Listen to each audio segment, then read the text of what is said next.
Okay, so today, well, it's not this album, but we're talking about Bring the Horizon today on my Periscope. I'm Tom, and I'm doing this for my new YouTube channel, which is called Earwormer. We're going to talk about That's the Spirit. It's just hit number 2 on the album charts. I think it just got pushed off the top by Stevie Wonder, which is gutting. It really is. Tell me if I'm clear. Tell me if I'm loud and clear. Just comment on the... do a comment for me. But we're talking about That's the Spirit today, number 2 on the album chart.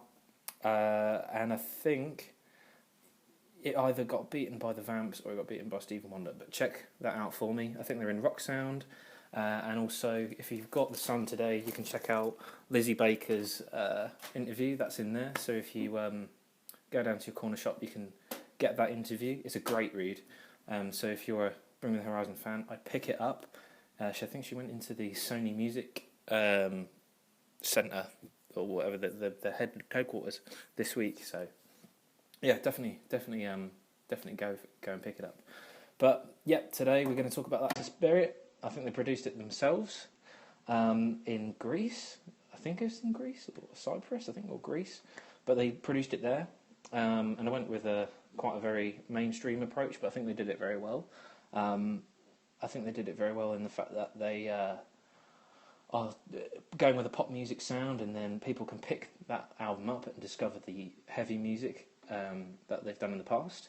But also, apart from my opinion, and apart from hearing my opinion, I want to hear yours. So if you want to comment, I want to know how you got introduced to That's the Spirit. How did you find out about it? Where did you find it? Because it's about that today. And I've literally just got home. I'm sorry, it's supposed to be at 5. It was supposed to be at 5 today, but it turned out to be 6 because my dad had work, so I couldn't get dropped off. But I've literally just got home and uploaded the Periscope right now for you. But yeah, I want to know when did you listen to That's the Spirit? Please get involved. It's this thing it's going on Earwormer on YouTube. It's really all about getting discussion out there and discussing it, and I feel like fans need a place to discuss this album. So it's really good. So I hope you enjoy it. I hope you enjoy the little chat we'll have about it. So if you are going to tune in for all of it, I'd grab a cup of tea or something because you're going to be here a while. So grab a cup of tea, grab a cup of coffee while you're tuned in. So thank you for all of those that are tuned in right now. Yeah, they're topping the charts on iTunes, or they were certainly this week, and they were constantly posting about it. I think I was hearing about it everywhere. I was hearing it when they first announced the album. I think they were putting stickers all over the place, and I think they were putting it in London. I think they were posting it in London and all the surrounding areas. I think they even got the fans to get involved because they put something online like a stencil for stickers, and obviously people who have a sticker printer can do them themselves. So that's awesome for them, and it costs them $0. Well, it's a $0 thing, $0 budget, as you call it, promo campaign. But I think they've done very well on promoting it. They've really stayed well connected with the fan base on Facebook and Twitter by retweeting and stuff. Retweeting all of people's opinions and reactions to the album and to the new songs and stuff. So it's I couldn't say more happy things and more positive things about it. Just got an email from somebody here. It just popped up. I don't know if you saw that.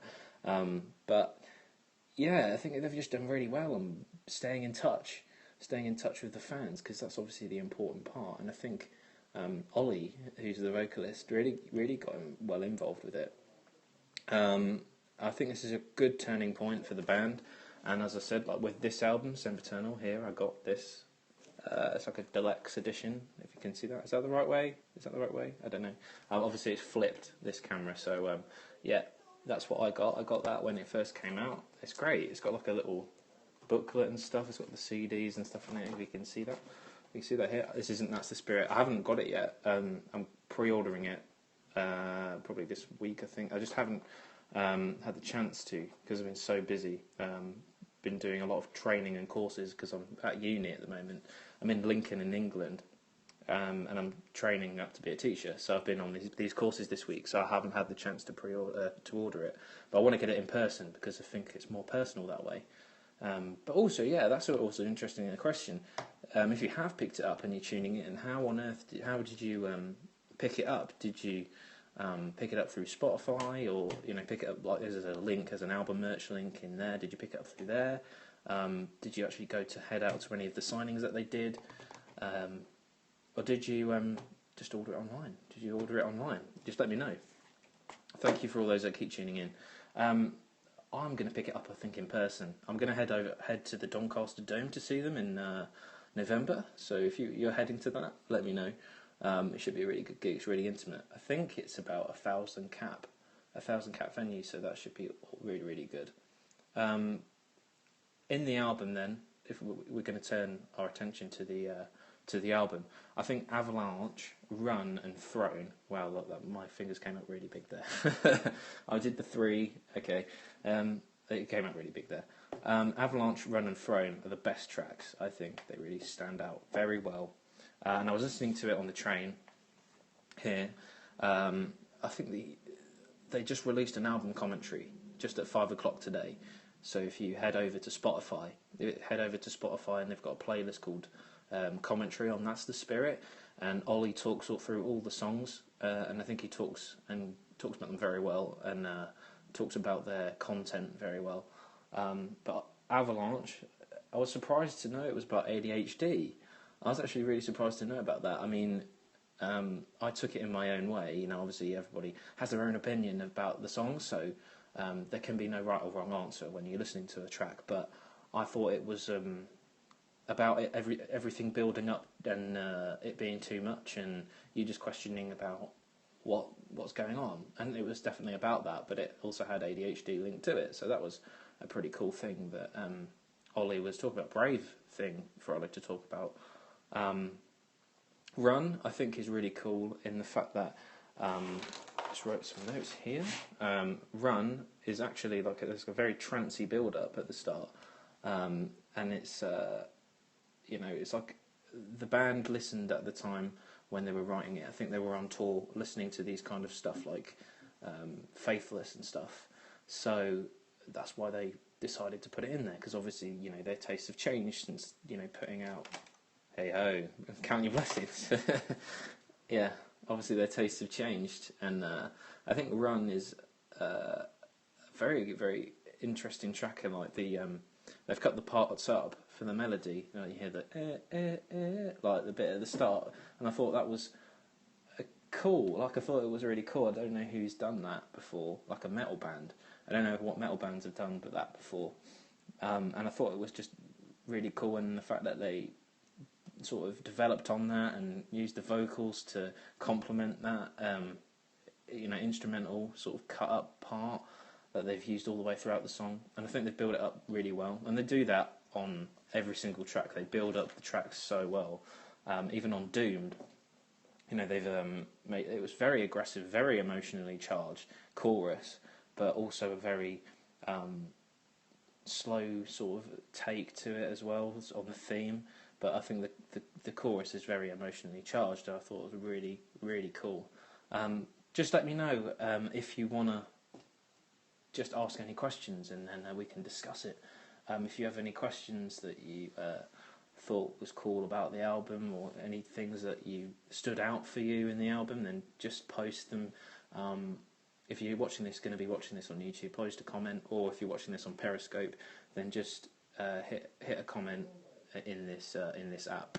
But they're on tour. They're on tour with this album in November, and they've added some dates in Southampton. I think that's sold out now. But there's Glasgow, Birmingham, Bristol, and they're selling out quickly. Like they said, they were down to 50 tickets each. So if you're thinking about it, if you're in the UK, then I definitely hit it up. I definitely hit on the tickets anyway. Also, what I love about That's the Spirit is that it's continued the concept that was on Sempiternal.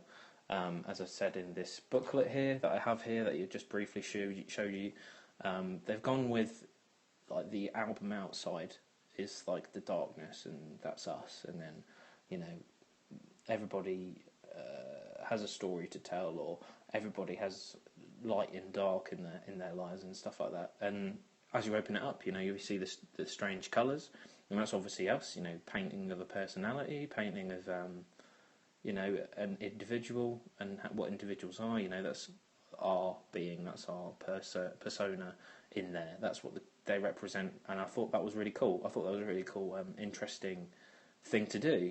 I didn't expect that. I didn't expect that from the album, and they really thought well about the art. I'd actually want to know who did it.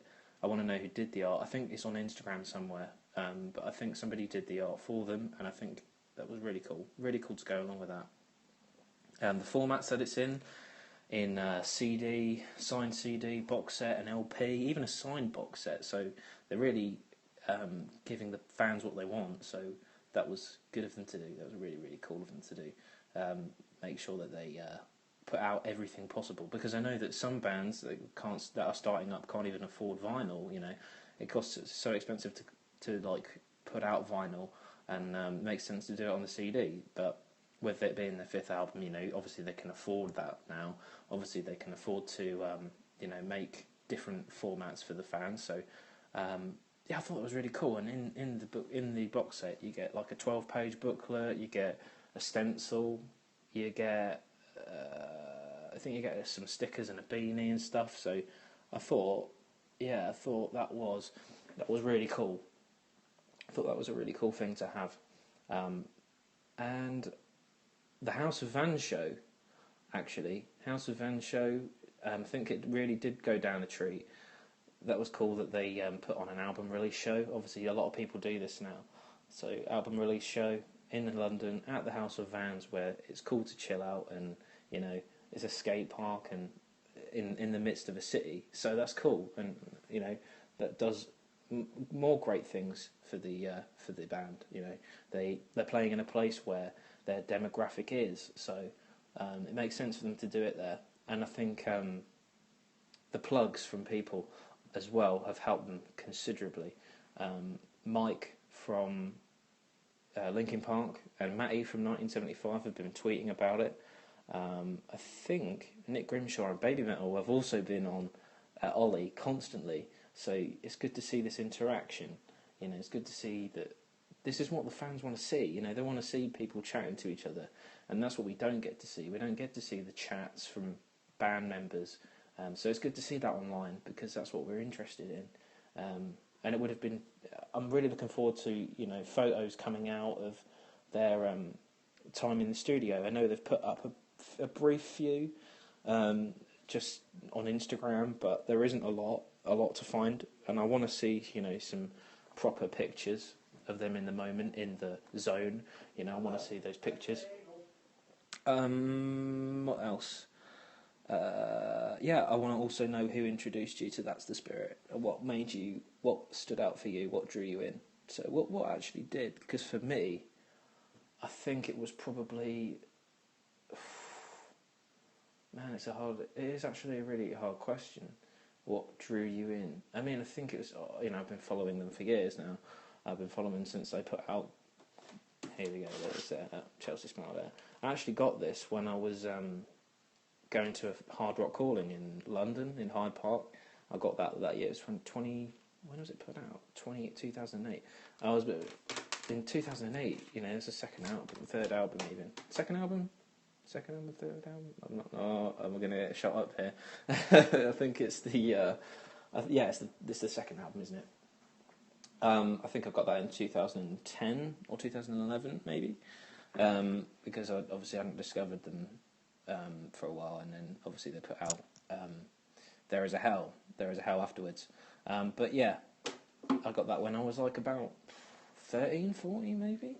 But yeah, man, I think it's just what's drawn me in. I guess it's just like they have a thing now where people can expect the band to develop and come up with interesting things and inspiring things, and change their sound drastically without selling out. They haven't sold out. They haven't sold out. If you're thinking that, they really haven't sold out. They're developing their sound. and they're doing really well with it, and they've just been really lucky in the fact that people are respecting the fact that they are trying out new things, because there are bands that put things out constantly, and there's people that are like, I don't know, late 35, 40s, are like, oh, I've been playing my music since I was like 16. But I guess some people like that, some people don't. But these guys are up for tastes, bringing in different tastes, bringing in different influences, and playing around with it. I think it's really cool that they're doing that. I think it's so respect. I have so much respect for that. That is really, really cool to do. And they're bringing in things that they've been listening to on tour. They're bringing in things that they want to play. They think that they thought that, I don't want to create a song that's for the fans, or I just want to create a song that's for myself, or create an album that I like.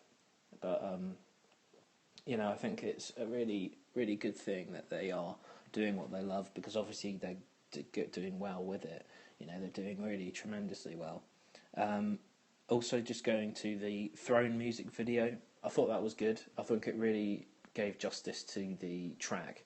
I think it really just helped you think about the message of the song, because it's obviously like about adversity and admitting failure and making the decision to just move forward and to just become a better person. I think that was a really good. They really, with the imagery that they used in the video, I think they really did it well. I think they really thought about it, and there was a lot of things that you could relate to as you watched it. And I think I'm on Soundbed, which is Sony Music's small community. People were chatting on there about how sometimes some didn't get it, some took a little bit more time to just sort of digest, or just took a little bit more time to understand what they were trying to get at. But I think it came through for me. It came through quite clearly that it's very personal to the band. I won't delve too much into the personal matters, but I think it touched on a few personal notes for the band, and I think it just really visualised emotion very well. I just think it really did very well. So so far I've got more better things to say than bad at the moment. But we will get to the slight bad sort of stuff. But I don't have a lot to say about bad. I mean, this is a band that I've been brought up with, so I'm going to try and be a bit critical. I'm going to try be a bit critical, and not just rely on my views, because I don't want them to be, biased because I'm a fan. But there are some things that I did want to see more of. Obviously, as they're heavy, I would have liked to see a bit more heavy stuff. But I understand their route. I understand what route they're going down. I totally understand it. I would have liked to see a few more heavier songs, because I do like on Sempiternal. I do like the Shadow Moses and Crooked Young and Antivist. Because they're all in your face, sort of like spit and sawdust sort of stuff. Really aggressive and really just on it, really just in your face. And that's what I wanted. I wanted something that was going to get me psyched, get me pumped, But I think there's Awesome Avalanche is probably the one that's going to get me pumped the most out of that album. So if you haven't heard it, I go and hear it. Apple Music, Spotify. Spotify, I think it's very more accessible if you want to hear the commentary linked in with the album. So, you hear the commentary for one song first, then you hear the song, and then you hear the next commentary, then you hear the next song. So that was cool if you want to listen to it in an in-depth way. So that was cool. That was really, I'm using cool too much. I'm using cool too much as an adjective in this Periscope. Please, just give me some more adjectives. One-off interviews, as I mentioned that earlier. It's at Sony Music. Lizzie Baker, who did the interview with Bring the Horizon the other week at Sony. Her interview is in The Sun if you want to go and grab it. She's a good dude. She's a really cool dude. And she's doing a lot of great things at the moment. She's interviewing a lot of people. Definitely go and pick it up if you're up at the moment. If you're in America or something, or it's probably the morning or the afternoon in America if you're listening from there, or if you're listening from England, it's probably like near past 6 now. yeah, I'll go pick it up from the corner shop quickly. It's only 40p, 40p to just read it. It's a one-page spread. It's really in depth. It's got a lot of good questions in it. The typical. What do you feel being compared to Linkin Park on Throne, and it's really good questions. Really, really good questions. So I was really impressed with the read. So it's a good read. Go and pick it up. The topics, I think this is a thing which I'm a bit on the weighing scales. It's a bit like this. I think depression, drugs, the light in dark, and friendship. It's sort of really a light in dark sort of album. You think when you're listening to a song for the first time on it, you're thinking, you're not really thinking too much about the lyrical content or the subject matter. You're more interested in the music and the harmony and the vocals and stuff. And you're thinking, oh, this is cool. Like, I'm getting this. Oh yeah. But when you get into it, when you pick at the veneer of the tracks, you understand that they're like quite ironic and quite humour orientated and a bit dark, like really dark. And I was also quite surprised. I was quite flummoxed at the kind of things that they were sort of going into, and I was just like, I can't enjoy it without knowing that they're talking about this anymore. I want to just sort of enjoy the music as well. So there's that thing to say that's bad, because sometimes you just want to just turn yourself off and then just sort of sit back and listen, because I don't know, it's just a bit now. It's just maybe it's too dark. Maybe it's too dark an album, but I guess that's the concept, isn't it? But yeah, maybe it's too dark of an album. Let me know. Do you think it's too dark of an album? Do you think it is? I do. I think it is. I think it's maybe too dark, but I think musically it's strong. It's strong. So gutted. I just got an email from Rock Sound that it was number 2 on the album chart. Man, they've been promoting it all week. They deserved that number 1. They really did deserve that. But what can you do? What can you do? They're doing well anyway at the moment, aren't they? They're doing pretty well. So, I can't say too much on it because I don't know too much about it. So, I don't know too much about what's been going on behind the scenes. I don't know anything about their streaming figures or anything like that yet. So, if they missed it out by a couple of thousand copies or something like that would have been gutting. If it was even 100, that would have been gutting. But I think that the album entirely is a very true to the band, and I'm glad that they're staying true to the band. I'm glad they're doing the things that they want to do, and it's a stark contrast from this. Man, if you listen back to this, it all comes rushing back. Oh man, it's so different. Like this, just as songwriters, like you can just tell that they're different guys, and they've really excelled in their songwriting pattern and songwriting method and the way they do it and stuff. So I'm gonna probably leave it there. For if you're thinking about listening to it now, standouts, definitely Avalanche. Avalanche really did a lot for me. I think Doomed as well, because that has a lot of cut up vocal parts. That's cool, and it has a good strong chorus on it.